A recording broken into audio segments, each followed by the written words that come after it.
140 años antes había sido derribada y destruida. Por ende, toda la nación de Israel, que había sido una nación poderosa, una nación que tenía una historia, que tenía una trayectoria de ser conquistadores, en ese momento estaban pasando por una temporada de crisis. Estaban en el punto donde no sabían qué hacer, porque ya habían habido 3 intentos de reconstrucción y ninguno había tenido éxito. Así que Nehemías escucha el informe y comienza a orar y a clamar y a pedirle al Señor que Dios hiciera algo. Así que la semana pasada vimos 3 cosas. Número 1, no niegues la realidad, sino abrázala. Hay un tiempo de arrepentimiento, y sin arrepentimiento genuino, nada de lo que Dios tiene para tu vida va a suceder. La segunda cosa que hizo Nehemías es que permitió el quebranto. Hay un proceso, hay una temporada para procesar el dolor. Él procesó el dolor y dejó que ese dolor comenzara a gestar algo dentro de él. Y una vez que tenía esa carga dentro de él, llevó todas sus cargas a Dios. Y ahí te enseñé que en la oración de Nehemías hay adoración, confesión, promesa y número 4, una oración específica. El día de hoy vamos a estar hablando de incubando la visión. Incubando la visión. Ahora, ¿cómo puedo tener una visión fresca de parte de Dios? Es la pregunta que el día de hoy te tienes que responder. ¿Cómo puedo tener una visión fresca de parte de Dios? Bueno, los ingredientes para tener una visión fresca de parte de Dios es tener una carga genuina por algo que mueve el corazón de Dios. Porque puede ser que tú puedes avanzar en el negocio, en la familia o en tu casa, pero tienes que tener muy claro antes de avanzar cuál es el destino al que tú quieres llegar. Porque puede llegar a ser que puedas llegar a donde tal vez no pensaste o no quisiste, que por falta de visión perdiste el rumbo de tu vida. Es importante nosotros aprender a tener una visión de parte de Dios. Cuando tú y yo estudiamos la vida de Nehemías, Nehemías no se mueve por emoción. Tampoco se mueve Nehemías por circunstancias, por lo que sentía en su corazón. No, comenzó a gestar una carga dentro de él, que esa carga después lo motivó, pero era una carga de Dios. Por eso el día de hoy te tienes que preguntar: ¿qué visión tengo de parte de Dios para mi vida? ¿Qué visión tengo de parte de Dios para mi familia? Los matrimonios el día de hoy, escúchame bien, no vas a vivir un matrimonio increíble así como por defecto o por accidente. Ay, tengo un matrimonio increíble. ¿Y cómo lo hiciste? Ay, no sé, eso no existe. Nehemías tuvo una carga divina. Nehemías 2:17 dice: ahora les dije, ustedes saben muy bien las dificultades en que estamos. Jerusalén yace en ruinas y sus puertas fueron, dice, consumidas por el fuego. Y después dice la visión: reconstruyamos la muralla de Jerusalén y pongámosle fin a esta desgracia. Después de un proceso de estar cargando con algo dentro de él, llega con la visión, y la visión era clara. ¿Cuál era su visión? Hello, ¿alguien está escuchando? ¿Cuál era su visión? Reconstruir. Era una visión específica, era una visión que se podía declarar, era una visión que se podía pronunciar, era una visión clara. Sabía cuántos metros, kilómetros y material necesitaba. Nuestra visión también tiene que hacer así. Pero antes de pasar a eso, ¿cómo Nehemías tuvo una carga? Porque antes de tener una visión de Dios, primero tenemos que tener una carga. Muchos de nosotros queremos un cargo dentro de la iglesia. Queremos tener un cargo en la empresa. Queremos ser el CEO de no sé qué, pero no tenemos una carga. El problema de la gente que quiere un cargo pero no tiene una carga, fácilmente las pruebas, la tempestad o el aplazamiento de lo que estás buscando se vuelve un obstáculo y te rindes fácilmente. Por eso es importante tener una carga. Yo como pastor identifico y levanto a personas que previamente han demostrado que tienen una carga genuina por Dios. No, hombre, si yo te cuento, hay un chorro de raza que está lista para ser pastor. Pero yo digo, tienes una carga. Porque la carga te hace trabajar sin que tengas el cargo. Una carga genuina te hace hacer cosas que no las hace un asalariado. Un asalariado trabaja por una retribución, pero alguien que tiene una carga lo hace sin que tenga una retribución. Aunque no estoy hablando de esto, pero bueno, un consejillo de liderazgo, ahí te lo doy. ¿Cómo Nehemías tuvo una carga? Número 1, escuchó la voz de Dios. Tú no vas a poder por accidente hacer la voluntad de Dios. Necesitas escuchar la voz de Dios. Necesitas saber lo que Dios quiere, cuáles son las cosas que a Él le mueven. Muchas veces queremos que Dios se mueva por nuestras cosas, pero la pregunta es si nosotros nos movemos por lo que a Dios le importa.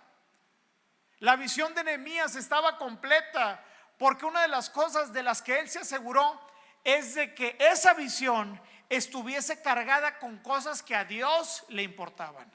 Dios quería reconstruir las murallas. No había un hombre que confiara y que quería asumir la responsabilidad, pero Nehemías comenzó, número 1, a escuchar la voz de Dios. En Deuteronomio 28 dice: acontecerá que si oyeres atentamente la voz de Dios. Hombres, no podremos tener una visión clara para nuestro matrimonio si no aprendemos a escuchar la voz de Dios. Estamos fritos si no aprendemos a escuchar la voz de Dios.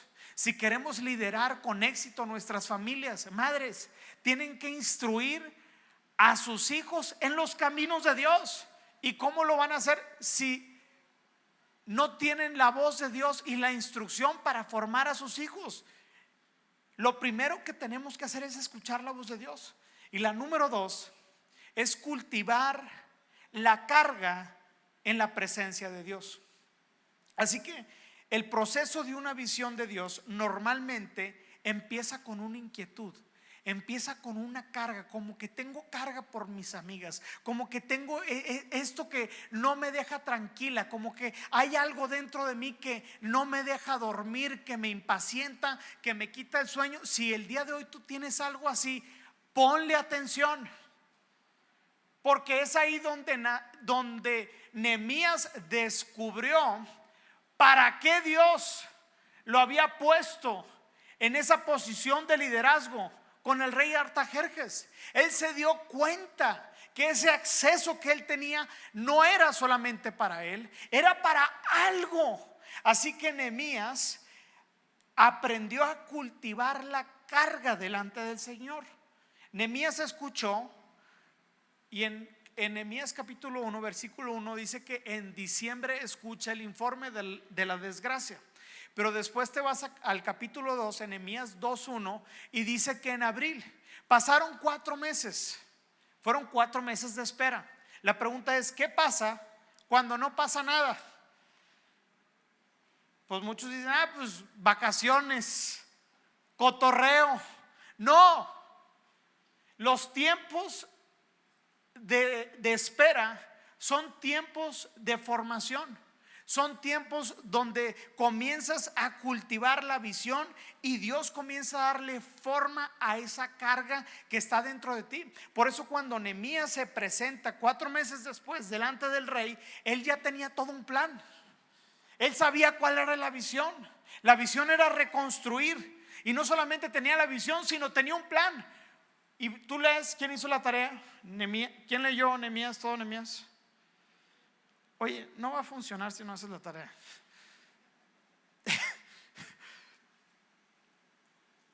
Hello. Bueno, no te voy a regañar, pero en ocasiones hay una mal concepción acerca de los planes en la vida del cristiano. Tenemos como que esto de que si planeamos, no confiamos en Dios. Y nos excusamos nuestra mediocridad detrás de frases de que, oye, ¿y qué onda con tu negocio el siguiente año? Ay, yo dejo todo en manos de Dios. Se escucha bien espiritual, ¿no? Se escucha bien, wow, este hombre sí que confía. Oye, ¿cuál es la visión que tienes para tu familia? Ay, Dios dirá y Dios me irá guiando. Eso, escúchame bien, eso no es espiritualidad. Eso es mediocridad. Y al no planear, nosotros reducimos la imagen de Dios y la capacidad de Dios dada al hombre para poder imaginar, planear, crear y trabajar para que lo que Él ha puesto en nuestra vida se manifieste. Y lo podemos hacer. ¿Qué visión tienes para tu familia? El día de hoy te pregunto, ¿qué visión tienes para tus hijos? Otro dirá, ¿a poco necesito una visión para mi familia? Claro que la necesitas. Porque para tener éxito en la familia necesitas una visión. Y el visión te da una dirección. Y esa dirección, entonces puedes hacer planes. ¿Sabes? Planear es un acto de adoración que refleja el carácter de Dios. La Biblia dice que fuimos creados a su imagen y semejanza. Génesis 1:27 dice: Dios creó a los seres humanos a su propia imagen. A imagen de Dios los creó, hombre y mujer los creó. Así que si Dios es creador, si Dios es imaginador, si Dios es planeador y visionario, nosotros llevamos también su imagen. Cuando nosotros planeamos y cuando tenemos una visión y cuando imaginamos lo que todavía no existe y trabajas para crearlo, estás expresando unas de las características más profundas de Dios. Lo estás imitando y estás dándole adoración cuando tienes un plan para tu familia. Sé que a muchos se les está cruzando los cables porque muchas veces los cristianos sacamos la planeación como del púlpito porque decimos, bueno, la planeación y tener una visión es algo administrativo. No, escúchame bien, son de las cosas más espirituales y que le dan gloria a Dios de lo que vas a hacer en toda tu vida. De hecho, en Proverbios dice: sin visión profética el pueblo se desenfrena. En el proceso de la espera no es una pérdida de tiempo, es el momento en donde Dios nos da claridad acerca de la carga que te está depositando. Antes de yo tomar la iglesia como pastor principal, tuve la fortuna de que muchos amigos, mucho antes de tomar la iglesia, la tomaran. Así que tuve la oportunidad de aprender en cabeza ajena lo que no se debería de hacer. Porque yo veía que tomaban las iglesias estos pastores jóvenes y obviamente yo decía, oye, pues yo ya quiero estar al frente, ya quiero liderar. Pero Dios me permitió ver lo que muchas veces estos amigos o personas que conocía a la distancia hicieron, que yo dije, no, creo que cuando yo sea pastor eso no lo voy a hacer. Porque veía que tomaban decisiones precipitadas, hacían muchos cambios, había ya una estructura y los ancianos o adultos eran desplazados y luego pues sí tenían un grupo de jóvenes muy grande y esas iglesias tenían mucha fuerza, pero tenían muy poca percepción espiritual. No tenían padres espirituales que formaran a la iglesia. Sí tenían mucha fuerza y mucho entusiasmo, pero poca sabiduría. Pero también sucede en el contrario. Cuando tienes a pura gente adulta y con mucho conocimiento, pero no tienes jóvenes, pues podrás tener conocimiento increíble, pero no tienes fuerza. se necesitan ambas cosas. Por eso yo comencé a escribir la iglesia que yo veía. Y yo comencé a escribir, Señor, la iglesia que yo quiero pastorear es una iglesia multigeneracional. Una iglesia donde los chiquitos, jóvenes, edad mediana, adulta y viejillos cascarrabias quepan en la iglesia. Todos, yo quería que queparan en la iglesia. Yo dije, Señor, cuando yo tenga una iglesia, quiero que la iglesia sea sostenida por la oración. Quiero que tengamos fuerza, pero también tengamos sabiduría. Que tengamos padres espirituales, pero también entusiasmo. Quiero tener liderazgo sano. Que cuando la gente entra a la iglesia no vea que el grupito de ellos y el grupito del otro. No, que pueda crecer en ambientes sanos y saludables, y que haya una adoración fresca y poderosa y un mover del Espíritu Santo. Y eso no se ve eso cuando entras a la iglesia. Ni un amén a eso, no. Venga, si le vas a dar un fuerte aplauso, dáselo a Dios. ¿Qué te quiero decir con esto? Lo que dice la Biblia, los planes, dice en Proverbios 25, los planes bien pensados y el arduo trabajo, dice, llevan al éxito. Así que se necesitan las dos. Hay gente que les gusta planear y siempre están haciendo planes y son buenísimos para planear, pero nunca trabajan. Sorry, my dear, te va a ir mal. Pero luego tenemos del otro lado las personas que trabajan mucho, pero que no planean. Entonces, el arduo trabajo no es lo que te lleva al éxito. La Biblia dice, el arduo trabajo combinado con una buena planeación. Por eso, jóvenes, ¿cuáles son tus planes? ¿Cómo te ves en un futuro? ¿Qué carrera vas a estudiar? ¿Cómo te ves? ¿A los cuántos años te quieres casar? ¿Cómo te quieres casar? ¿Cómo quieres llegar? ¿Con ahorros, sin ahorros, con problemas, con heridas? Tienes que hacer un análisis de cuáles son tus planes. Hello. A esos jóvenes que todavía viven con sus mamis, los bebés de 30 años, los bebecitos, ya paga la renta, brother. Ninguna mamá dice amén aquí. ¿A poco no? Amén, no. Bueno, matrimonios. ¿Cuáles son los planes de los matrimonios? ¿Cuáles son tus planes? ¿Quieren vivir peleados toda la vida? ¿Quieres que tu casa sea un infierno donde no se pueda disfrutar? ¿O quieres un matrimonio emocionante, candente, locochón, que puedan disfrutarse por el resto de su vida y que solamente a la manera en la que el papá y la mamá se tratan y se divierten sea un pastoreo donde tus hijos puedan ver la forma en la que se dignifica y se trata una mujer y en la forma en la que la mujer admira y sigue al hombre? Por eso te pregunto, ¿cómo quieres? ¿Qué planes son los que tienes con tu familia, con tu matrimonio? Empresarios, ¿cuál es tu visión de tu negocio? ¿Cómo quieres llevar tu negocio al siguiente nivel? ¿Quieres irte a otro estado? ¿Quieres estructurarlo? ¿Quieres irte a otra ciudad, a otro continente? ¿Cuáles son los planes que tienes? Pues ahí lo que Dios ahí.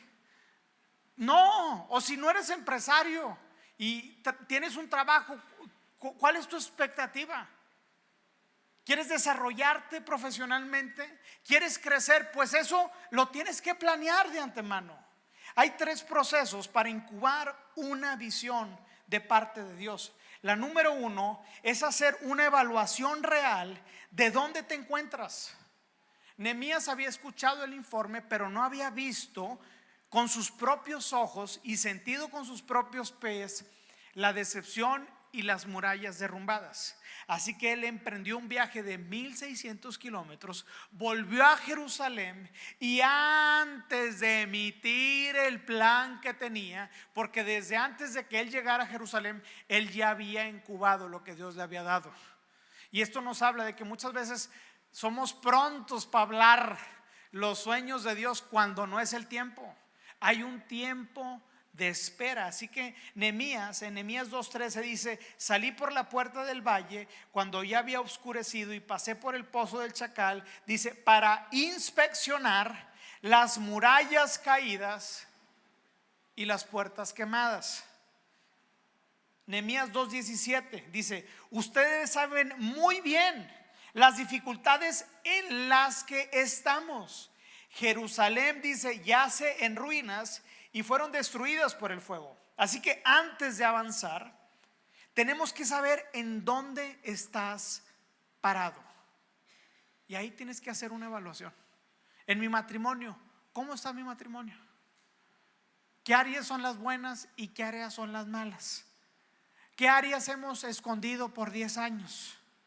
¿Cuáles son las murallas en nuestro matrimonio, en nuestra relación o en nuestra vida que están destruidas? Porque antes de poder tener una visión, primero tienes que saber en qué estás parada o en qué estás parado. Lo mismo sucede con las finanzas. Lo mismo sucede con el llamado de Dios para tu vida. Hay muchos cristianos que están frenados, tibios y deprimidos porque no han avanzado hacia la visión que Dios tiene para tu vida. Para eso tienes que hacer un análisis personal e invitar al Espíritu Santo para que te revele aquellas áreas donde tal vez no sabes que están derrumbadas y que no quieres ver, porque muchas veces son mecanismos de autoprotección donde nos protegemos de una decepción personal y preferimos no ver lo que es evidente. Es sorprendente cuando doy consejerías y es evidente, como que yo digo: ¿en serio no ves esto? No, pastor. Y yo digo: no, pues no hay más ciego que el que no quiere ver. Pero ¿por qué es tan difícil hacer una evaluación real en donde te encuentras? ¿Por qué? Porque puede ser tan grande el peso de la realidad que te puede ahogar y decir: no, prefiero no saber. Mira, yo conozco gente que le da pavor meterse a su cuenta de banco para ver cuánto es lo que debe en la tarjeta de crédito. ¿Conoces a alguien así? No, mejor no quiero saber y quiero seguir disfrutando. Entonces, la segunda cosa es incubar la visión de Dios. Y el proceso de incubar la visión de Dios es de las más desafiantes, porque una persona que quiere ser visionaria o que es visionaria siempre se enfrenta ante una tensión muy grande. Por una parte, no puede negar la realidad. Es necesario saber la realidad. Por eso es necesario tener nuestros ojos bien puestos en Cristo, para que la realidad no nos abrume y no nos ahogue. Un visionario conoce el estado real de su vida, pero no se deja cautivar, sino invita al Espíritu Santo para que renueve sus pensamientos, para que renueve su manera de pensar y de percibir. ¿Qué hago si estoy viviendo una realidad que no quiero? Bueno, lo que tienes que hacer es comenzar a cultivar esa fe con la palabra de Dios. La palabra de Dios dice que Dios tiene planes de bien y no de mal. La palabra de Dios en Efesios 2:10 dice: pues somos la obra maestra de Dios y Él nos creó de nuevo en Cristo a fin de que hagamos las cosas buenas que preparó para nosotros tiempo atrás. Quiere decir que Dios tiene cosas buenas para ti. Hello. Dios tiene cosas buenas para tu matrimonio. Dios tiene cosas buenas que preparó de antemano para tus hijos. tiempo atrás. Así que, ¿qué hago?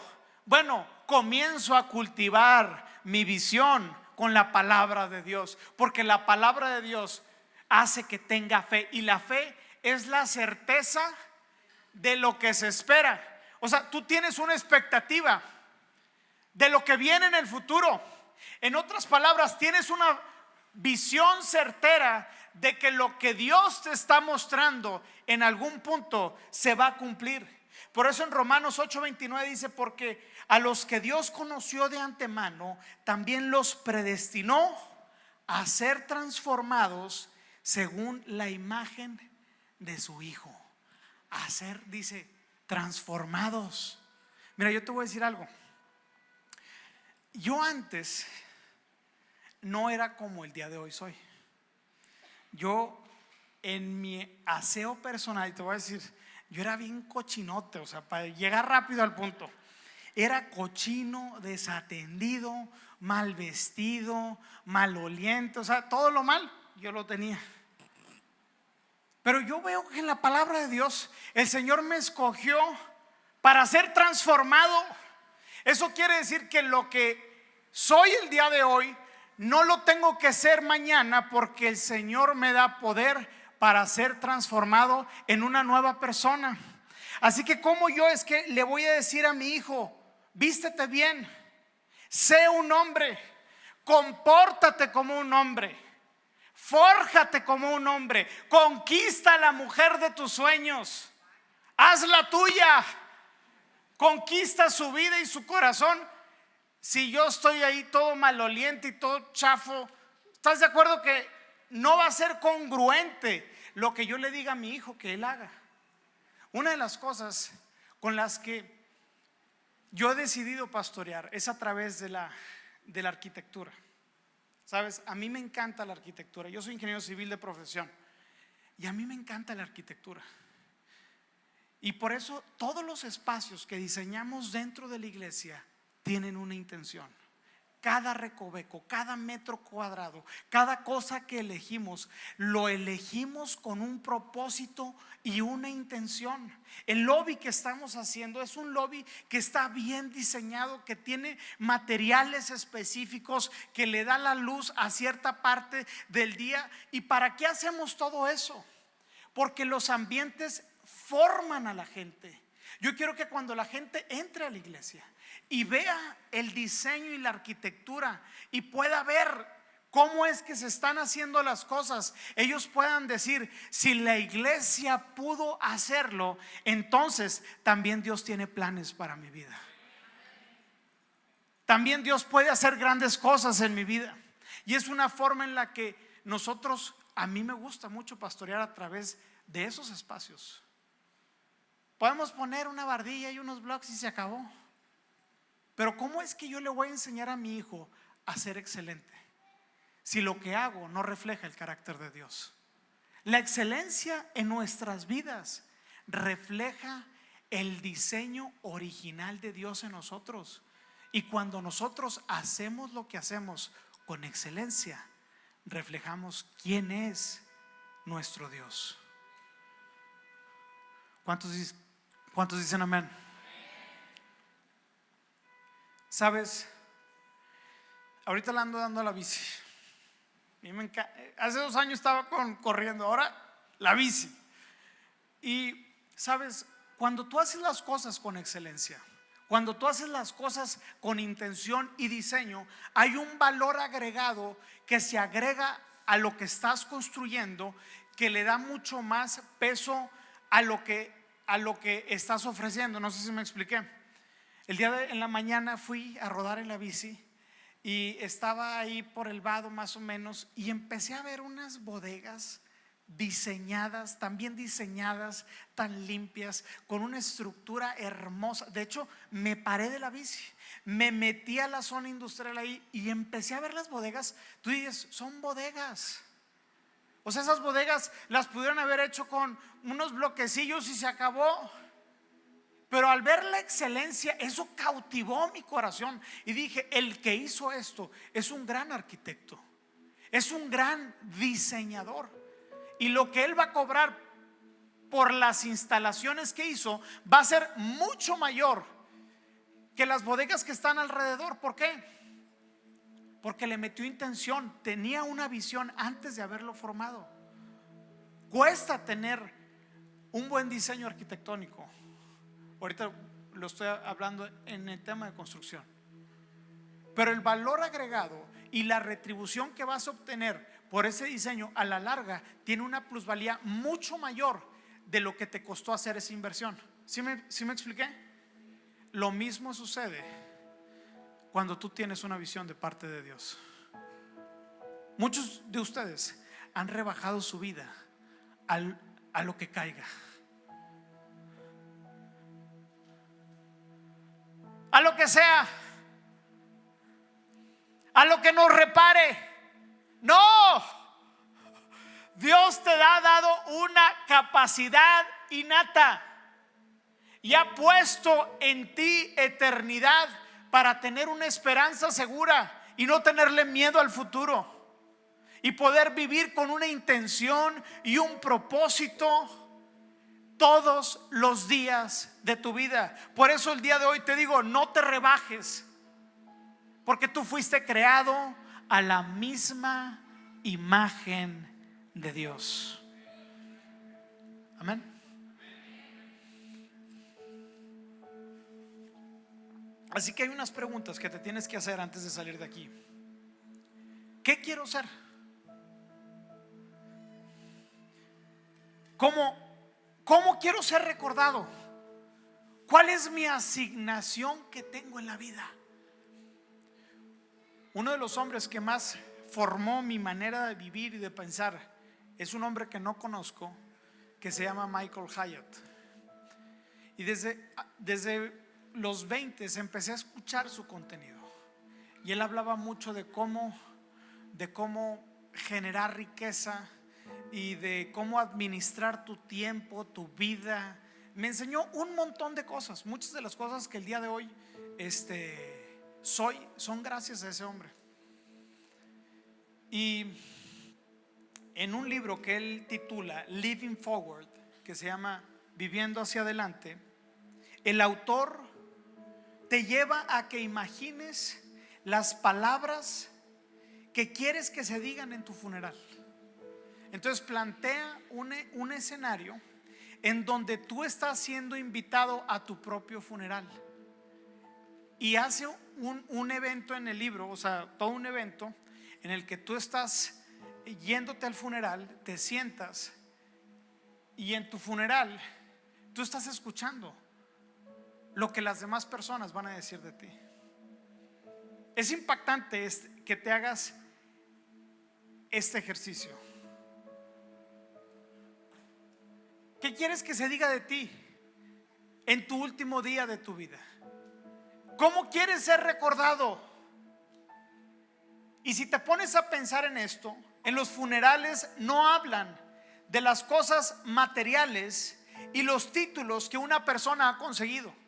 O sea, en los últimos días no decían: wow, qué Ferrari tuvo ese hombre, qué empresas tuvo, wow, qué logros, wow, la casa en la que vivía. No, en el último día de tu vida lo que es recordado es quién eres, es tu carácter. Se dicen cosas: fue un padre presente, fue un hombre que fue un amigo fiel, fue una persona dedicada al trabajo. La mayoría de los funerales dicen puras mentiras, cosas que ese hombre ni siquiera vivió. Pero en tu funeral, ¿qué quieres que se diga? Yo este ejercicio lo hice hace como 12 años, y quiero leerte lo que yo quiero que mi esposa, mis hijos, familia e iglesia digan de mí.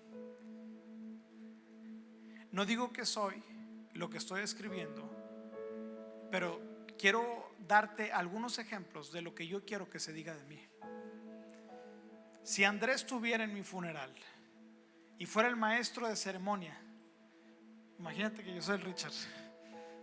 Yo quiero que Andrés diga: mi padre amó y sirvió a Jesús de una manera apasionada y sin reservas. Fue un hombre enamorado y fiel a mi madre todos los días de su vida. Fue un padre presente, formativo, divertido y próspero, que nos enseñó con el ejemplo a disfrutar a Dios, el trabajo, el ministerio y la vida siempre con una sonrisa. Fue un hombre, un siervo visionario, diligente y disruptivo, que sirvió a Jesús y le entregó a Jesús sus mejores años y todo lo que tenía. Un hombre con una vida ejemplar, un hombre usado tremendamente por Dios, que siempre tuvo sus prioridades alineadas y que vivió para la gloria de Dios. Un hombre que no le tenía miedo a los problemas. De hecho, los buscaba a menudo porque los veía como oportunidades. Los imposibles para él eran aventuras para ser vividas y contadas. Un simple e imperfecto hombre que le creyó a Dios en todo.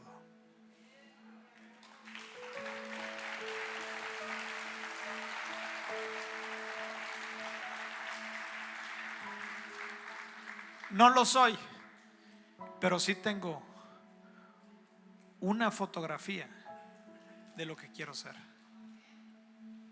Y voy a trabajar para eso. Por eso te digo, una de las cosas más espirituales que vas a hacer en tu vida es tener una visión. No vivas sin una visión. Resígnate a la idea de vivir sin una visión de Dios para tu vida. Todos necesitamos tener definido la visión que Dios tiene para nosotros. No lo tengo en las notas, pero por algo lo leí hoy en la mañana. En Juan 13:3 habla el momento donde Jesús dice: y tenía toda autoridad en el cielo y en la tierra. Sabía de dónde venía y de dónde había ido, y se paró, tomó la toalla y lavó los pies a sus discípulos. Jesús pudo hacer lo que hizo porque tenía una identidad firme de quién era en Cristo Jesús, en Dios, y sabía cuál era su visión y sabía cuál era su asignación. Por eso el día de hoy te digo, Dios tiene un plan para ti. También puedo ejemplificarte con la palabra de Dios cómo es que Dios es un Dios planeador. En Efesios dice que antes de la fundación del mundo, Dios te había elegido de antemano. ¿Y cómo es que lo hizo? Pues antes de Él formar al mundo, dice el Cordero eternamente inmolado. O sea, que el hombre cayera en pecado no fue una casualidad o una interrupción de que, ay, bueno, déjame a ver qué hago, a ver qué se me ocurre. Dios ya sabía.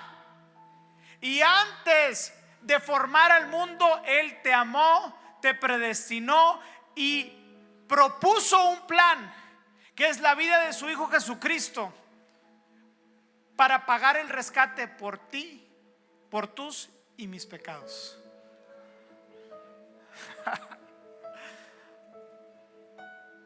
Por eso el día de hoy te tienes que salir de aquí sabiendo que Dios te amó, que te escogió. Y si el día de hoy tú quieres entregarle tu vida a Jesús, va a ser la decisión más importante que vas a tomar en tu vida. No tienes que correr como un huérfano que no tiene un padre. El día de hoy tú puedes correr a los brazos de Dios, porque Dios planeó un momento como este para atraerte a su presencia con lazos de amor. Y el día de hoy Jesús toca la puerta de tu corazón y te dice: ábreme tu corazón, estoy listo para entrar, para disfrutar y cenar contigo. Para Dios no es accidente que estés aquí. Él planeó este momento. Y yo quiero que todas las personas el día de hoy estén con las cabezas inclinadas.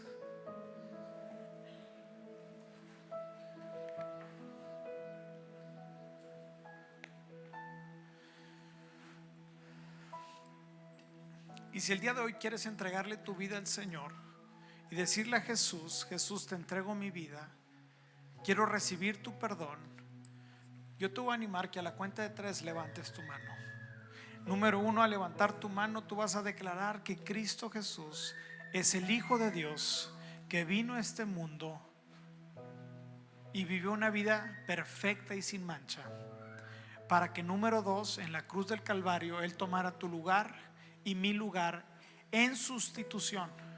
Y número 3, Cristo en la cruz del Calvario, al morir y recibir el castigo, la justicia de Dios fue consumada en Él, para que ahora tú, por medio de Cristo, puedas recibir su perdón y libertad. Si el día de hoy quieres recibir a Cristo Jesús en tu corazón y abrirle tu vida, yo te voy a pedir que levantes tu mano. Increíble. Y al momento en que le estás levantando la mano, le estás diciendo a Jesús: te entrego mi vida. Wow, impresionante. Y ahora vas a llevar tu mano que levantaste a tu corazón y juntos vamos a hacer esta oración. Y te animo que la hagas verbalmente y audiblemente, y digas conmigo: Señor Jesús, reconozco que eres el Hijo de Dios y que eres Dios, que eres el Cordero que tomó mi lugar y murió en la cruz del Calvario por todos mis pecados. Confieso que resucitaste y venciste a la muerte, al pecado y a Satanás, y el día de hoy soy libre y soy tu hijo, y el día de hoy te recibo en mi corazón. En el nombre de Jesús, amén y amén. Dale un fuerte aplauso al Señor. Gracias, Señor. ¿Por qué no te pones de pie? Hay mucha gente que el día de hoy está siendo tocada por Dios, y quiero hacer una oración por esas personas que el día de hoy están siendo tocadas por Dios. Tal vez el día de hoy tú ya recibiste a Jesús, pero tu vida está completamente en pedazos. Yo quiero decirte de parte de Dios: en Él hay esperanza y en Él puedes confiar. Y nadie que venga a Cristo será jamás reprendido ni rechazado. Señor, el día de hoy yo bendigo a todas las personas que están siendo tocadas por tu